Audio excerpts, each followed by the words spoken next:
Ikatan Mahasiswa Mandar Majene Indonesia, IM3I, melakukan aksi demonstrasi mendesak Polres Majene mengusut tuntas kasus keracunan massal di Pamboang.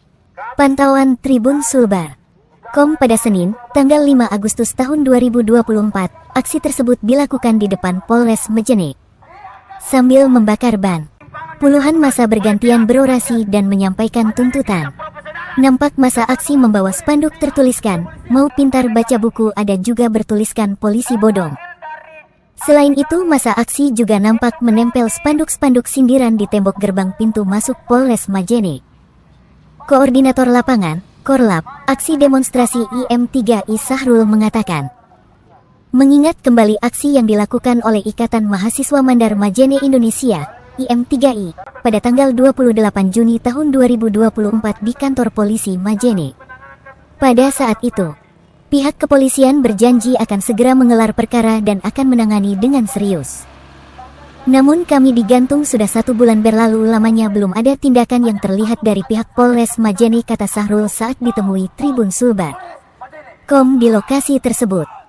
Padahal menurutnya pada saat audiensi pihak kepolisian meminta terhadap massa aksi untuk diberikan waktu 2 minggu dan akan menuntaskan kasus keracunan massal di Kecamatan Pamboang.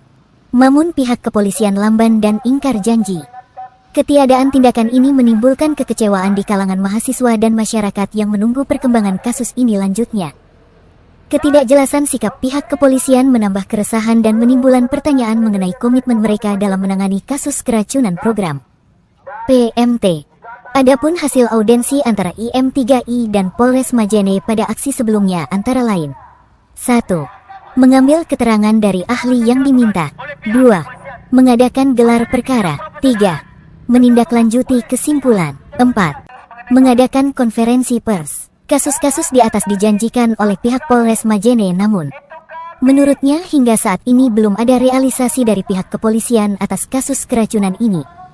Karena hal itu, yang dipertanyakan IM3I adalah apakah ketidakjelasan ini menunjukkan ketidakpedulian pihak kepolisian atau ada upaya menutupi isu demi kepentingan tertata. Padahal jelas Sahrul mengatakan, Pasal 30 ayat 4 UUD 1945 menjelaskan bahwa Polri sebagai alat negara yang menjaga keamanan dan ketertiban masyarakat bertugas melindungi, mengayomi, melayani masyarakat serta menegakkan hukum. Bukan malah menghilang tanpa kabar atau tidak transparan dan akuntabel terhadap kasus kerasunan di Kecamatan Pamboang.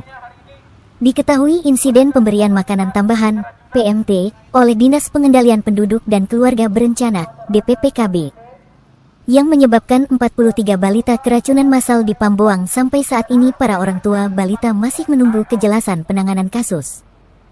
Sehingga ia berharap dengan adanya tuntutan lanjutan ini Polres Majene bisa menepati janjinya.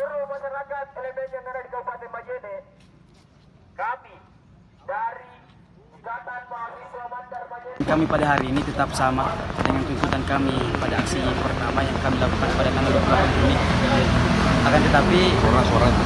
Akan tetapi di aksi pada hari ini kita hanya fokuskan untuk memang pada dasarnya untuk melaporkan pihak Bareskrim ataupun pihak orang yang terkait yang menangani kasus keracunan yang ada di Pamboang. Apa bentuk laporannya itu? Ya, bentuk laporan yang kami tuntut itu adalah yang pertama, pihak kepolisian ataupun pihak orang yang terkait dari yang menangani ini tidak profesional dalam menangani kasus ini. Itu yang pertama. Yang kedua adalah pihak kepolisian ingkar janji dengan janjinya mereka dengan hasil audiensi kami. Adapun hasil audiensi kami pada saat aksi kemarin di tanggal 28 Juni, yang pertama adalah pihak kepolisian berjanji akan meminta saksi ahli segera mungkin. Janjinya itu paling lambat 2 minggu. Paling cepat 2 minggu, paling cepat sekali 2 minggu. Akan tetapi sudah 1 bulan lebih pihak kepolisian tidak merealisasikan hal itu. Belum ada progresnya ya? Ya, tidak ada progres yang dilakukan oleh pihak kepolisian sampai saat ini. Kenapa kemudian kami dari Ikatan Mahasiswa Mandar Majene Indonesia langsung melaporkan ke pihak Propam Polres Majene? Pada saat pihak Bareskrim berjanji, apa memang tidak ada konfirmasi ke pihak mahasiswa pada setelah janji itu yang disampaikan ke mahasiswa? Ya, informasi yang terakhir yang saya dapatkan bahwa pihak Bareskrim meminta kembali saksi pidana, ahli saksi pidana. Akan tetapi di audiensi kemarin pihak Bareskrim tidak mengatakan bahwa kami akan mengambil saksi pidana. Hanya 2, apa itu? saksi spesialis anak dan gizi. Akan tetapi berjalannya waktu itu pun sudah alot, dan saksi yang diminta selanjutnya adalah saksi pidana. Dan informasi yang saya dapatkan dari Propam bahwa mereka berjanji ataupun di audiensi kemarin di Makassar, akan tetapi mereka terbang ke Jakarta untuk meminta saksi itu. Perlu kami pertanyakan kenapa kemudian pihak kepolisian terlalu jauh untuk meminta saksi-saksi ataupun orang-orang yang paham persoalan itu. Atas nama siapa? Atas nama Muhammad Sahrul Akbar, Jabatan? jabatan Ketua Orsat Majene atau penjamin lapangannya juga aksi. Download Tribun X sekarang, menghadirkan lokal menjadi Indonesia.